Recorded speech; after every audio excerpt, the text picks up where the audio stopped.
Welcome, I'm Darren, and I'll be your guide today as I look at the 1993 and 1994 Donruss hockey sets. I love the fact that Donruss chose 1993 to jump into their next sport, and the fact that they chose hockey for their second sport is another component that I find really fascinating because Donruss was one of the big three in baseball. Starting in 1981, there was Topps, there was Fleer, and there was Donruss. And while Fleer was always involved with other well, they were never involved with hockey, but they were still involved with football and with basketball. They had that tradition in place. Topps, of course, was all four sports, although about the time that Donruss and Fleer jumped back into baseball, Topps moved away from basketball, but still there was this tradition that Topps and Fleer both had with multiple sports. Donruss never had that. And even when Upper Deck and Score jumped into the scene in 89 and 88 respectively, they immediately the next year jumped into additional sports. In the case of Upper Deck, they actually jumped into hockey second, which Pro Set did as well. But in their defense, they jumped into a sport where nobody else was there previously. Everybody ended up there at the same time. So it was interesting that Donruss waited until 1993 to finally step into a second sport, and that hockey was the sport that they jumped into.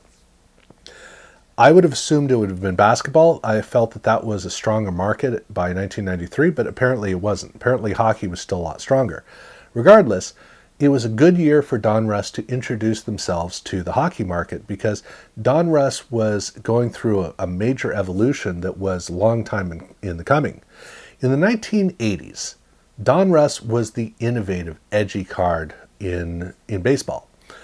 They were making cards that were a lot more bold and exciting, and that tradition ended up running out of gas by the end of the 80s because by that time you had Score, which had a whole new concept for presenting cards, and then Upper Deck came in and elevated.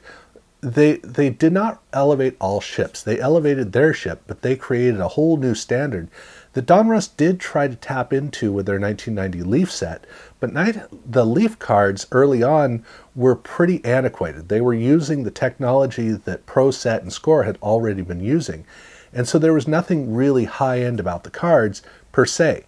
The design was kind of edgy, and the production numbers were pretty low. So that was good, but still, by 1991, Donruss was seriously lagging, as was Fleer, as was Topps. And 1992 was the year that they were going to have to catch up with the rest of the market. Donruss made a better step forward than either Fleer or Topps did. Fleer might have had a better design in 1992, but Donruss was doing a better job of moving their base cards to a higher tier, and in 1993 their design really caught up, and they were right at the doorstep of edging Donruss, the brand, into the premium, borderline premium tier. So in 1994, their baseball set finally made that full step. But just before they launched that, it was almost like they practiced it on their very first hockey set. So the 93-94 hockey set is not based on the 93 baseball design. It's based on the upcoming 1994 design for baseball. These cards are gorgeous, full bleed images, and a design feature at the bottom that's really well crafted, team colors, team logo, just a very, very well laid out card that has a really wonderful polish that stands almost alongside Ultra. I mean, this was really, really well crafted and well presented. The cards don't do too much, but they don't need to do too much because they're not trying to be the cards that kids collect. They're trying to be the cards that are the standard bearer for a high-end brand. And so hockey collectors, this is what they knew of Donruss right from the outset. And they did not clutter their card set with subsets and all sorts of crazy stuff. There's almost nothing going on here in the set. Now they do have two special cards that commemorate the launch of two new franchises. The Anaheim Ducks and the Florida Panthers were both kicking off their existence with a couple of inaugural games. So two cards were made, one for each inaugural game, which shows the picture of the game on the front, or the ceremony on the front, and then on the back is, of course, a little write-up about that. And They also did 3 other special cards where 2 of the cards were looking at 2 teammates who were pretty notable. These cards were 2 front cards, so they don't at all look like they belong in the set, although the numbers certainly say they do. There was also a card that featured 3 rookies on it, and, well, the only thing left to talk about is checklists. Now, Donruss had a really good tradition in 1992 and 1993 with featuring images on their checklists. Really cool. That's not what they did here in hockey, though. With the hockey set, they have a black card with team logos up at the top for each of the conferences, and that's all they did, which is a nice inaugural approach for a card set, but it also makes the cards look really elegant and formal. So again, they were doing a great job of teaching the hockey market that they were just a high-end card set or a high-end card brand. But their inserts are what really carried this company. Now, they had three themes that were the backbone of their reputation. One of those was Donruss Elite. This is something that baseball card collectors knew passionately. Collectors in other sports didn't really know about it too well, because the whole point of Donruss Elite, what made it special, was that every single card was serial numbered. That was almost unheard of in 1991. By 1993, it was still pretty uncommon. So Donruss Elite was kind of their modern cornerstone for the brand. And the 1993-94 design for Elite is just spectacular. I think this is the best Donruss Elite card ever. The card has a prismatic holofoil on the card for the outer border, and then they have a diamond shape in the middle for a photo of the player, and then there's filigree around the outside with a bunch of gaps so that the sparkliness comes through on this card. This is just an immaculate looking card, absolutely fantastic, and still serial numbered out of 10,000.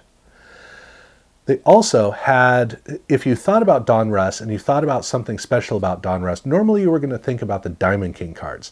Well, Diamond King, great, wonderful tradition, except the diamond part of Diamond King refers to a baseball diamond. That doesn't work well in hockey, so instead they changed the name to Ice Kings. And the Ice Kings cards still use the artwork of Dick Perez and the artistic theme that he happened to be into by 1993. These cards seems like a heavily lacquered surface. It's not, but the cards do have a tendency to bow. The card has some blue foil for the Ice Kings text up at the top, which is pretty interesting. They don't have it down for the player name down at the bottom, just for Ice Kings up at the top. Still, pretty impressive cards. The third tradition, though, was rated rookies. Now, rated rookies, like Diamond Kings, was an integral part of the set through 1991. But now it had been spun off into an insert set, and these cards can be confusing because they sure look like a 1994 Leaf hockey card. The Leaf cards are a little bit different, mainly because they have gold holofoil. Here there's just a regular flat gold foil. But these cards, the rated rookies, also have an artistic effect, blurred effect behind the player, which is also distinguishes it from Leaf. They had a fourth insert set, though, that was not a grand tradition of Donruss, which was the limited edition cards. And limited edition, most of these cards have a different image from the cards in the set. The design for the cards is very similar, although they do have a gold holofoil emblem for down in the corner, and then gold holofoil up at the top of the card too, which is these cards are, the production run for these cards is only 20,000 copies of each card. And if you're thinking that, well, okay, so that means that these are basically twice as common as the Donruss Elite. No, Donruss Elite, that was only, I think it was 10 cards in that set. This had 26 cards in the set, which is an interesting number. The reason it's interesting is because that's how many letters are in the alphabet. Why is that significant? These cards do not have card numbers on them. They have letters. And not like we would see with materials cards down the road where they would have a player's initials on the card. These are numbered A through Z. All 26 letters show up. And there are 2 other cards, 2 special cards that are basically addendums to this card set. They have a player representing the East and a player representing the West. They have Luc Robitaille for the West, and they have Mario Lemieux for the East. These cards are really tough to come by because they are about 1 in 300 packs. So pretty unusual to come by, but at any rate, those were all of the inserts that were available in the main set packs. But I distinguished main set because I forgot to mention there's a core set that's 400 cards, but there's also an update to Donruss, which is a little over 100 additional cards that extend the set out that were released in completely separate packs, and every single pack of update, which started card number 401 and went on up, every single one of those packs had 2 inserts. They had inserts representing the World Junior Championship, specifically the US team and the Canadian team. Now, each one of these cards has a fully chromed surface on the front, and they have for the background, they have a world map that has, the world map is in red for the Canadian team. For the US team, they have the map in blue. Now that's the only difference between the cards that is distinguishable. On the front, it's very clear which of the 2 teams that you're looking at. On the back, they're identical, including the card numbers. This is a 45 card set with 22 cards for the Canadian players and 22 cards for the US players, all numbered 1 through 22, 1 through 22. Now, the way that you get to 45 cards, because that's 44 obviously, is there's a shared checklist. The checklist has a chromed front, which is where the Team Canada cards are listed, and then on the back is where the Team USA cards are listed. And that is 1993-94 Donruss hockey.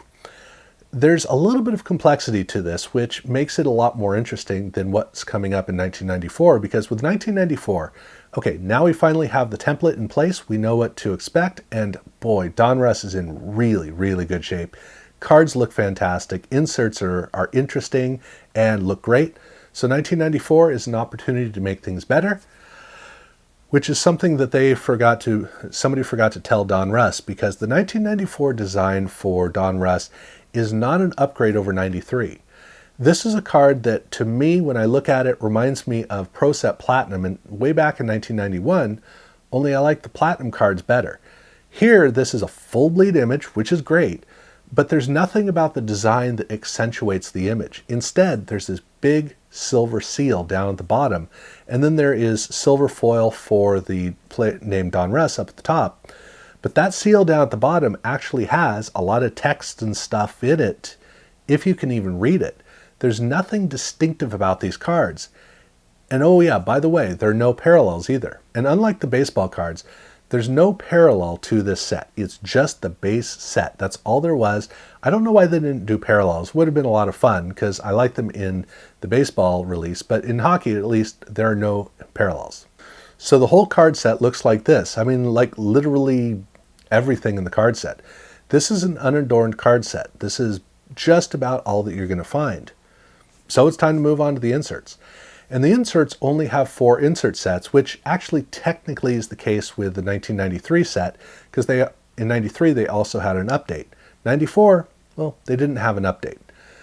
So the inserts for 1994 start off with Dominators. Now the Dominators cards, this is pretty cool because this is a card that is too much. It's over the top.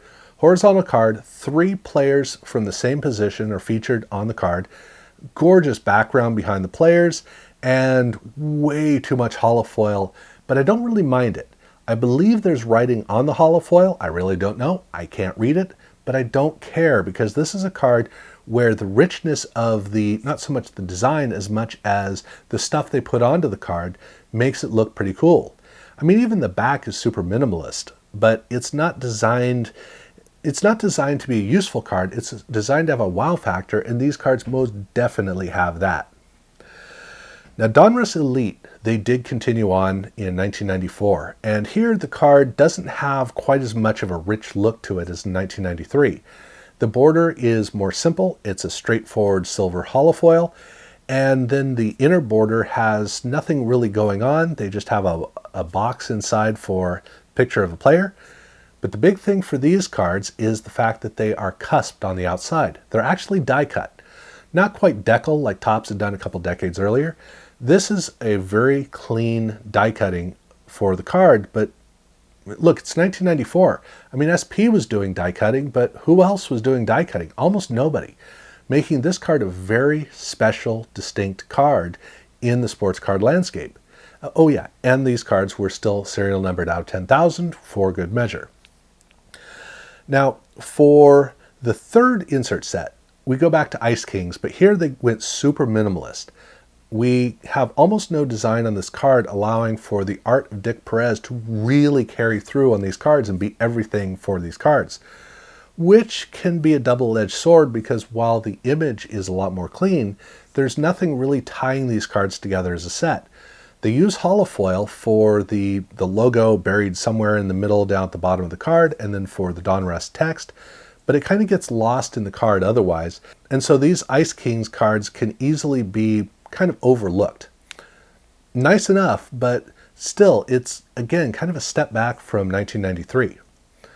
But they do have one insert set that is truly distinct in 1994, which is their Masked Marvels.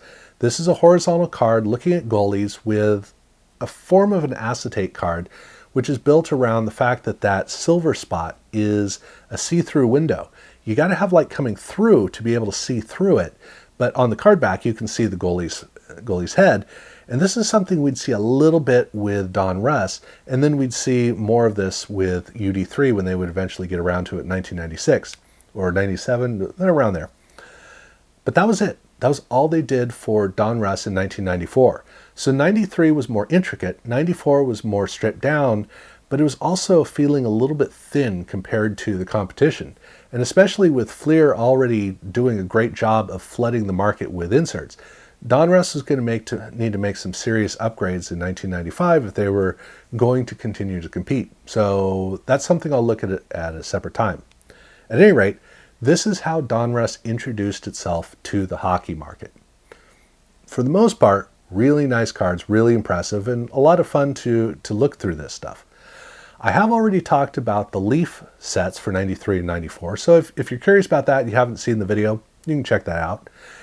Also, if you haven't subscribed, I do urge you to do so. Thank you very much for watching.